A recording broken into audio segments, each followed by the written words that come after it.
नमस्कार छात्रों।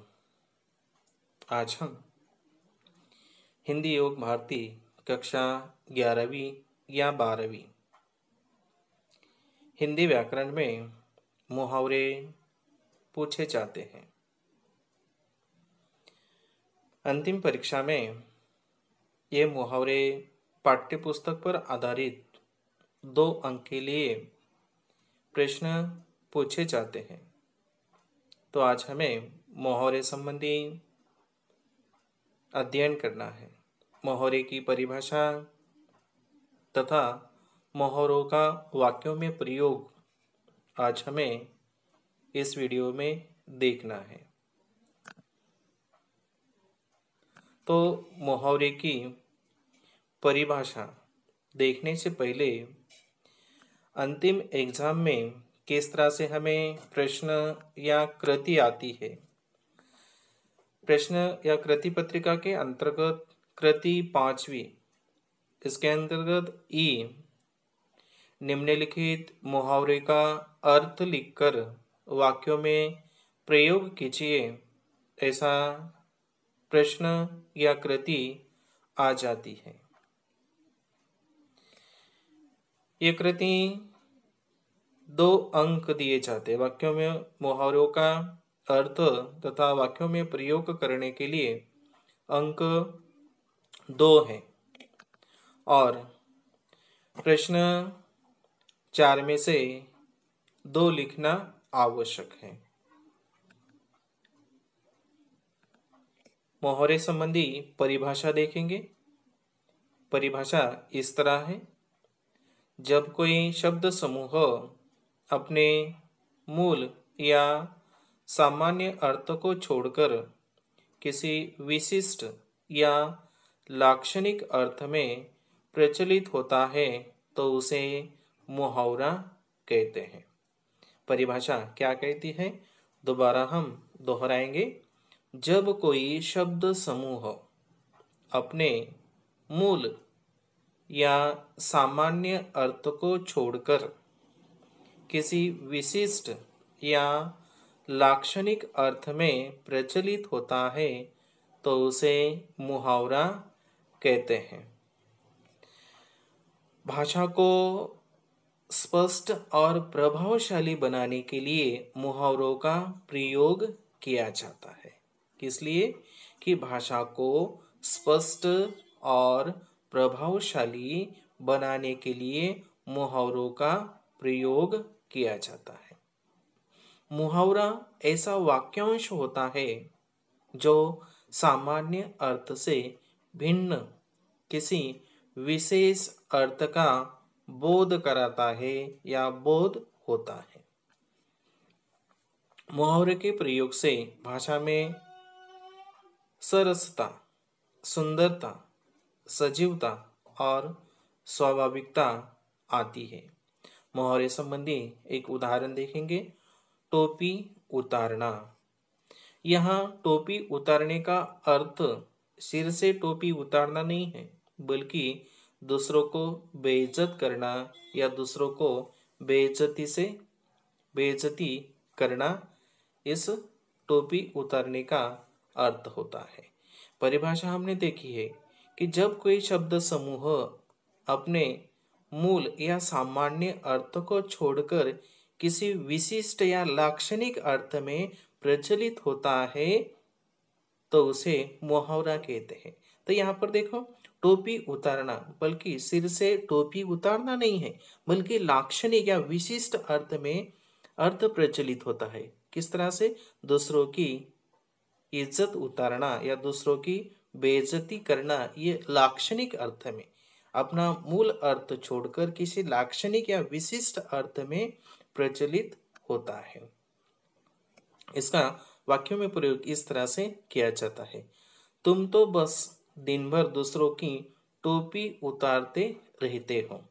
तुम तो बस दिन भर दूसरों की टोपी उतारते रहते हो। इस तरह से टोपी उतारना, इसका वाक्यों में प्रयोग इस तरह से किया जाता है।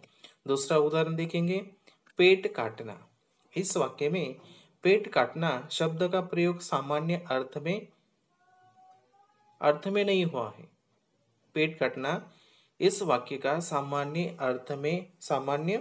अर्थ में प्रचलित नहीं हुआ है। यहाँ पेट काटने का मतलब हुआ बहुत किफायत करके या बहुत मुश्किल से। यहाँ पर पेट काटने का अर्थ होता है, बल्कि किसी छुरी से, किसी चाकू से पेट काटना नहीं है, बल्कि बहुत किफायत करके या बहुत मुश्किल से इसका अर्थ हो जाता है। वाक्यों में प्रयोग इस तरह से किया जाता है। देखो, उसने पेट काट काट कर धन जोड़ा है। देखो किस तरह से, बहुत मुश्किल से, है कि नहीं। उसने पेट काट काट कर धन जोड़ा है। इस तरह से पेट काटने का वाक्यों में प्रयोग किया जाता है। तो आओ छात्रों, चलो हम मुहावरे का अर्थ और वाक्यों में प्रयोग किस तरह से किया जाता है आज हम यह देखेंगे। परिभाषा के बाद हम मुहावरों का अर्थ और वाक्यों में प्रयोग किस तरह से किया जाता है हम देखेंगे।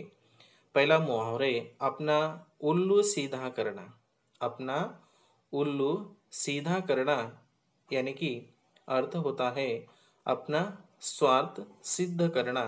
वाक्यों में प्रयोग इस तरह से किया जाता है। रमेश से समाज के हित की उम्मीद करना व्यर्थ है। वह हमेशा अपना उल्लू सीधा करने में लगा रहता है। छात्रों, यहाँ पर एक महत्वपूर्ण जानकारी आपको देता हूँ। जब हम एग्जाम में ये मुहावरे संबंधी जब कृति आती है, मुहावरा आता है, उसका अर्थ लिखना आवश्यक है और अर्थ लिखने के बाद उस मुहावरों का वाक्यों में प्रयोग करना आवश्यक है। जब उस मुहावरों का वाक्यों में प्रयोग करते हैं तो प्रयोग करते समय वह मुहावरा उस वाक्यों में सम्मिलित होना चाहिए।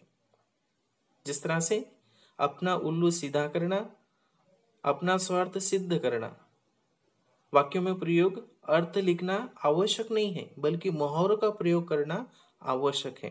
देखो इस तरह से, रमेश से समाज के हित की उम्मीद करना व्यर्थ है। वह हमेशा अपना उल्लू सीधा करने में लगा रहता है। मुहावरा क्या दिया है ऊपर, अपना उल्लू सीधा करना, और वाक्य में प्रयोग भी उस शब्द का मुहावरे का हुआ है, अपना उल्लू सीधा करने में लगा रहता है। इस तरह से वाक्यों में प्रयोग करना आवश्यक है, बल्कि अर्थ लिखना आवश्यक नहीं है। अगर आपने अर्थ लिख दिया तो आपके अंक काट दिए जाते हैं। यह सावधानी बरतनी आवश्यक है। दूसरा मुहावरा देखेंगे, दिन दुना रात चौगुना बढ़ना। अर्थ है दिन प्रतिदिन अधिक प्रगति करना। वाक्यों में प्रयोग, जब से मुनीम जी की सलाह से सेठ करोड़ीमल ने काम काज शुरू किया, तब से उनका धंधा दिन दुना रात चौगुना बढ़ता जा रहा है। तीसरा मुहावरा है आंखों में धूल झोंकना। अर्थ है धोखा देना। वाक्यों में प्रयोग, साइबर क्राइम से अच्छे अच्छे लोगों की आंखों में धूल झोंककर लाखों रुपए ऐंठ लिए जाते हैं।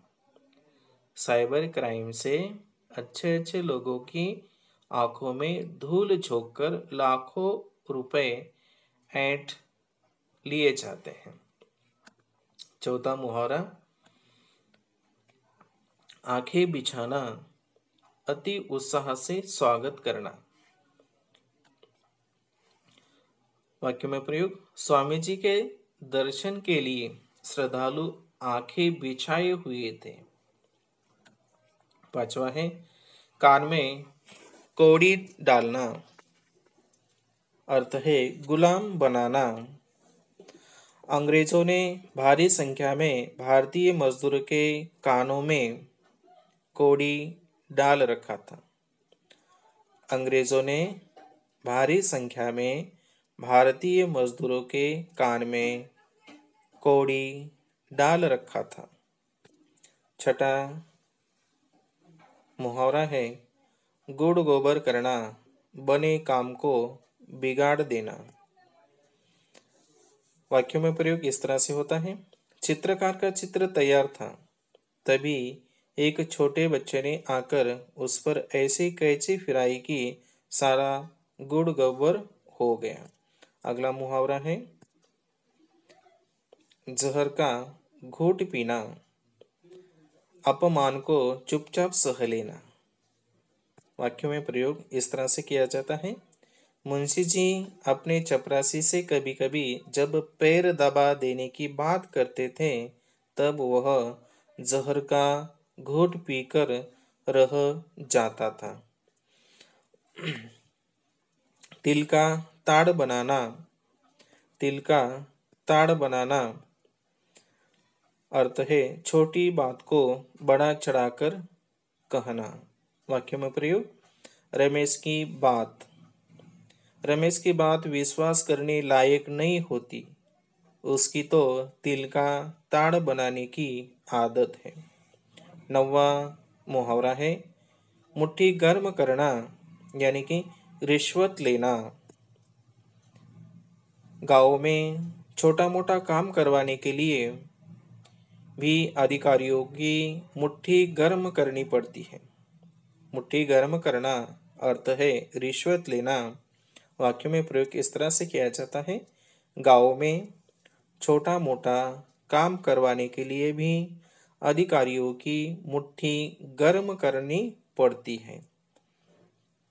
अगला मुहावरा है पत्थर की लकीर, अर्थ है पक्की बात। गांव के लोग वकील साहब की बात को पत्थर पत्थर की लकीर मानते थे। तूती बोलना अर्थ है अधिक प्रभाव होना। वाक्यों में प्रयोग आज उद्योग क्षेत्र में देश के कुछ घरानों की ही तूती बोलती है, यानी कि अधिक प्रभाव है। अगला है वाह वाह करना, यानी कि प्रशंसा करना। वाक्यों में प्रयोग इस तरह से किया जाता है।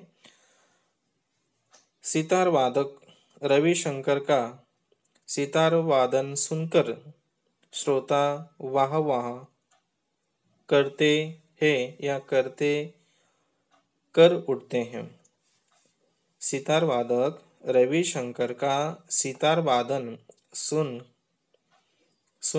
श्रोता वाह वाह कर उठते थे।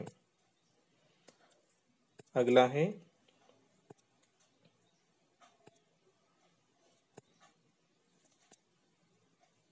यानी कि भयभीत होना।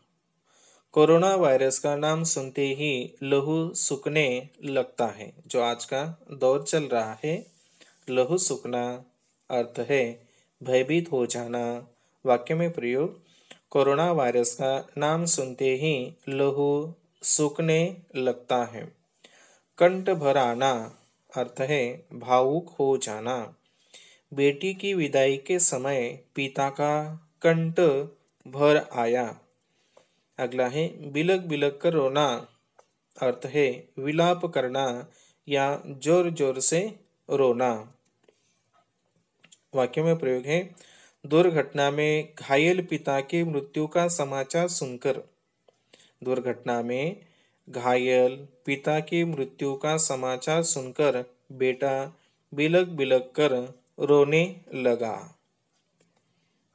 समा बंधना अर्थ है रंग जमना या वातावरण निर्माण होना।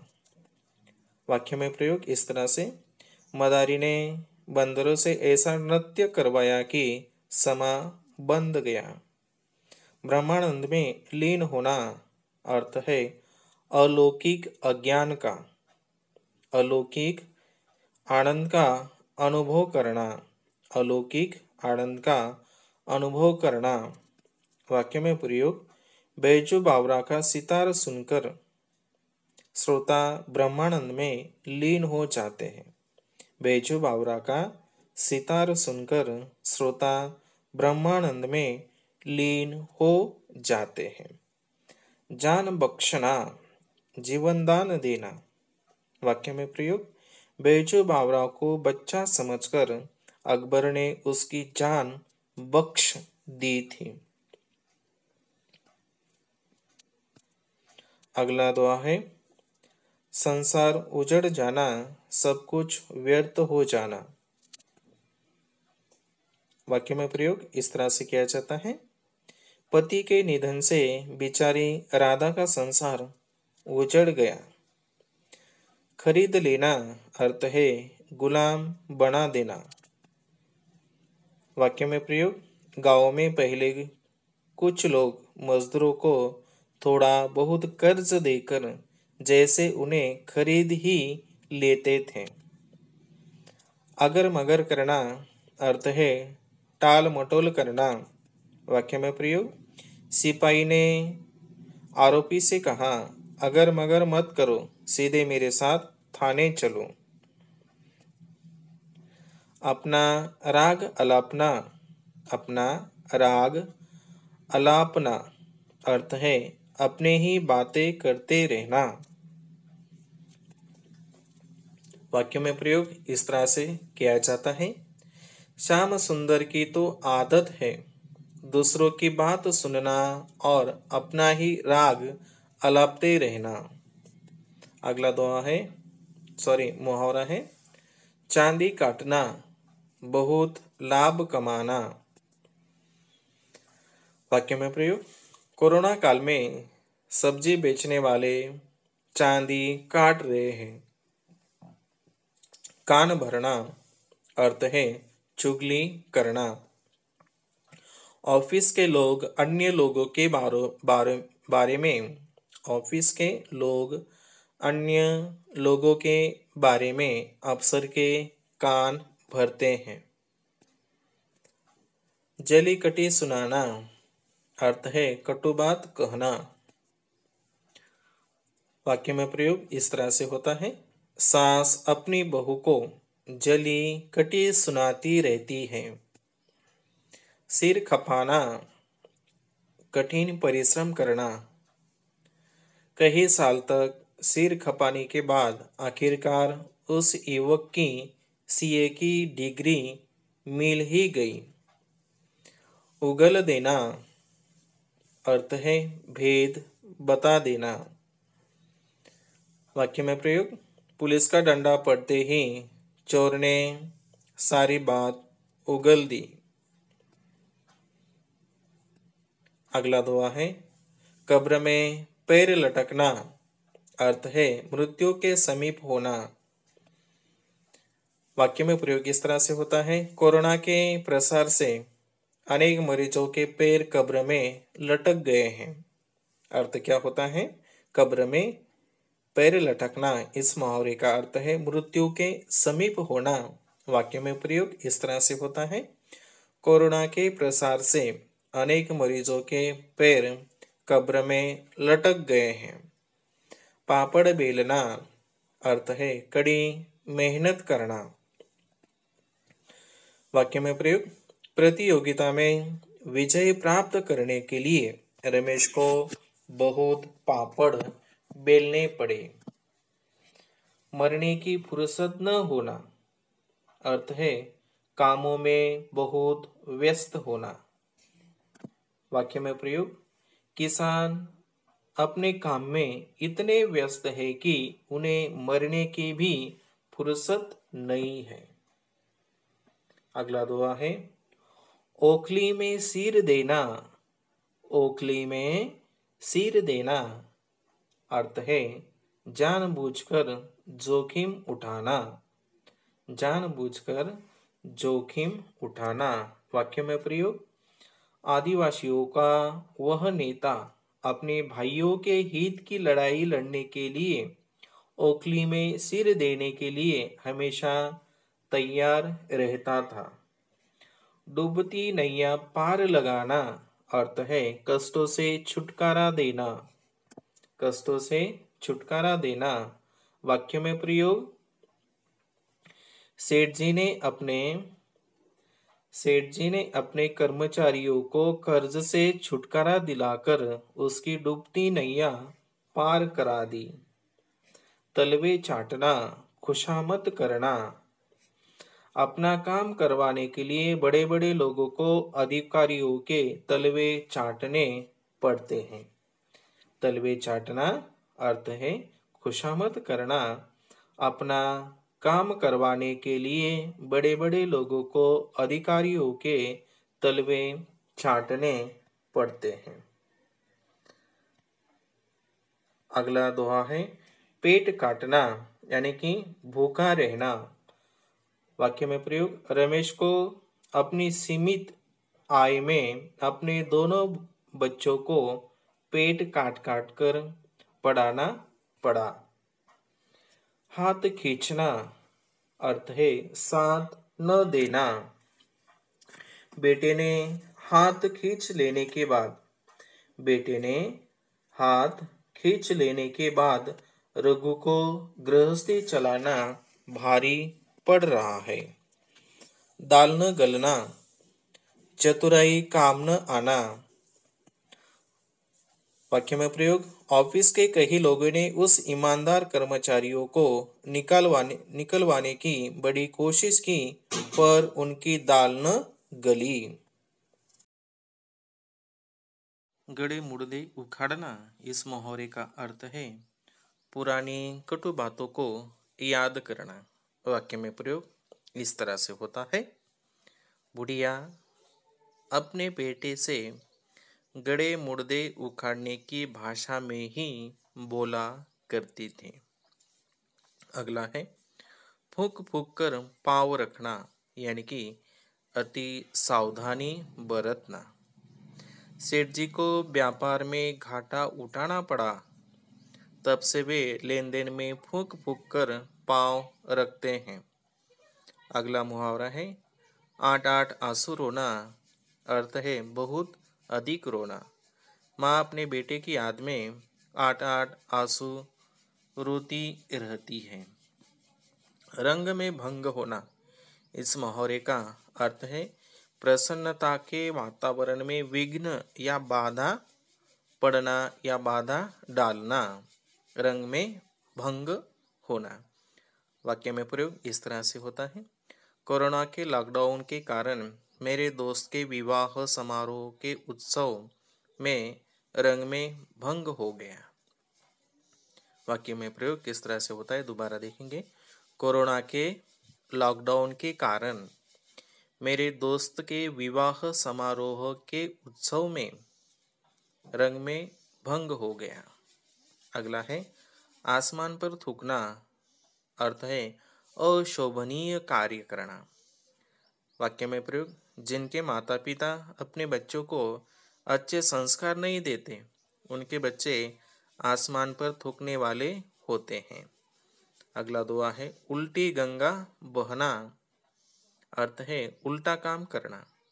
जब देखो तब ये सज्जन उल्टी गंगा ही बहाते हैं। अगला मुहावरा है एक लाठी से हाँकना, अर्थ है सबके साथ समान व्यवहार करना। वाक्य में प्रयोग, कुछ लोग अच्छे बुरे सबको एक ही लाठी से हाँकने की कोशिश करते हैं। चार चांद लगाना, अर्थ है शोभा बढ़ाना। वाक्य में प्रयोग, उस विद्वान की शालीनता उनके व्यक्तित्व में चार चांद लगा रही थी। अगला दुआ मुहावरा है कोल्लू का बैल, इस मुहावरे का अर्थ है बहुत परिश्रम करने वाला। किसान की बात और है, वे तो कोल्लू बैल है, यानी कि बहुत परिश्रम करने वाला कोल्लू का बैल।